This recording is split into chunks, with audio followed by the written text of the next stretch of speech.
Morning girls, आज हम लोग एप्लीकेशंस ऑफ इंटीग्रल्स के अंतर्गत कंज्यूमर सरप्लस करेंगे. Under the applications of integrals we will see and do consumer surplus. Okay. उपभोक्ता की बचत. उपभोक्ता बचत किसको कहते हैं?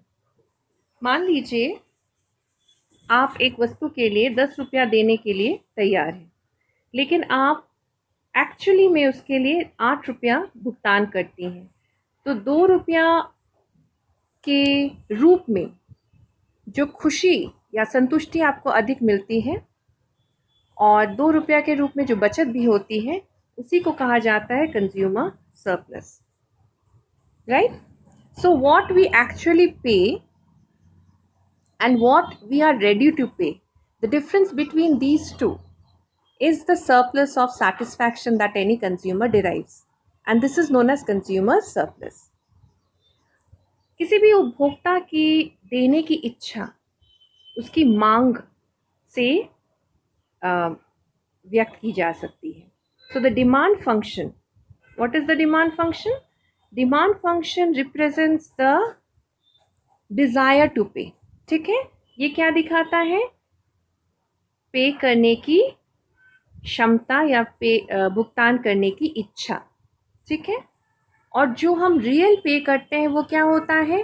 प्राइस इनटू क्वांटिटी बॉट, यानी वस्तु की कीमत इनटू क्वांटिटी. ये होता है हमारा एक्चुअल पेमेंट, और इन दोनों का अंतर को ही हम कहते हैं उपभोक्ता की बचत या कंज्यूमर सरप्लस. मांग फलन हम ऐसे दिखाएंगे, फंक्शन ऑफ एक्स करके. ठीक है. और फंक्शन ऑफ एक्स को जब हम इंटीग्रेट कर देंगे with respect to d x minus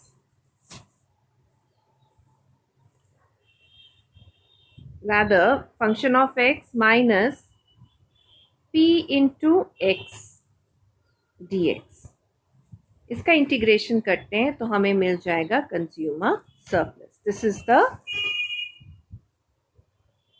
equation और formula to find consumer surplus. क्या करेंगे हम इसका डेफिनेट इंटीग्रल भी निकाल सकते हैं.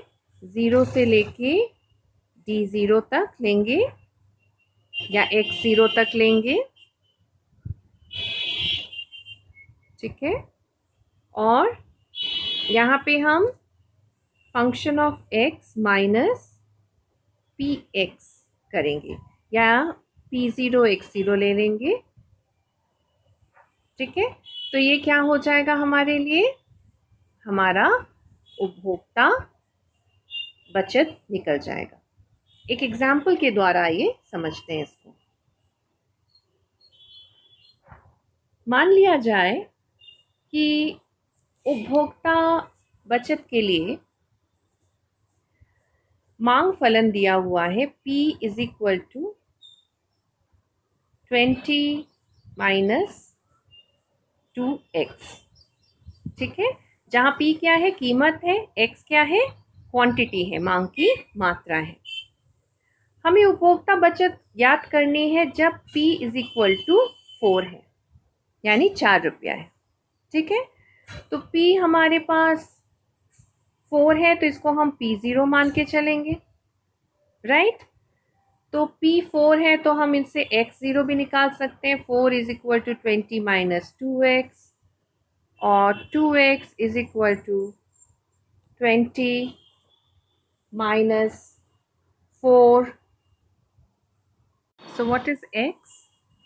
Therefore x is equal to 20 minus 4 by 2, right? So 16 by 2 is 8.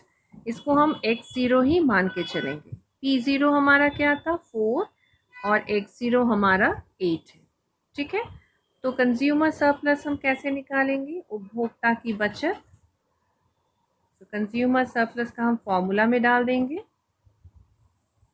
Integration 0 to x0 20 minus 2x, ये हमारा मांग फलन है. dx minus p0 x0.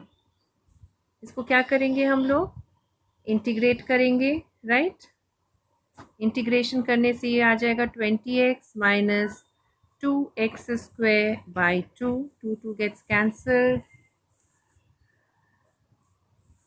x0 क्या है हमारा? x0 is 8 and 0 minus 4 into 8, that is 32, right? So this is 20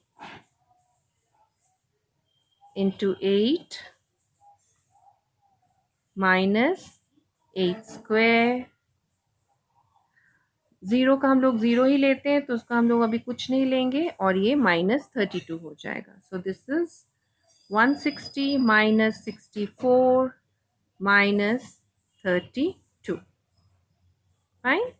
So 160 minus 96 is equal to 64. So what is the consumer's equilibrium? 64 rupees.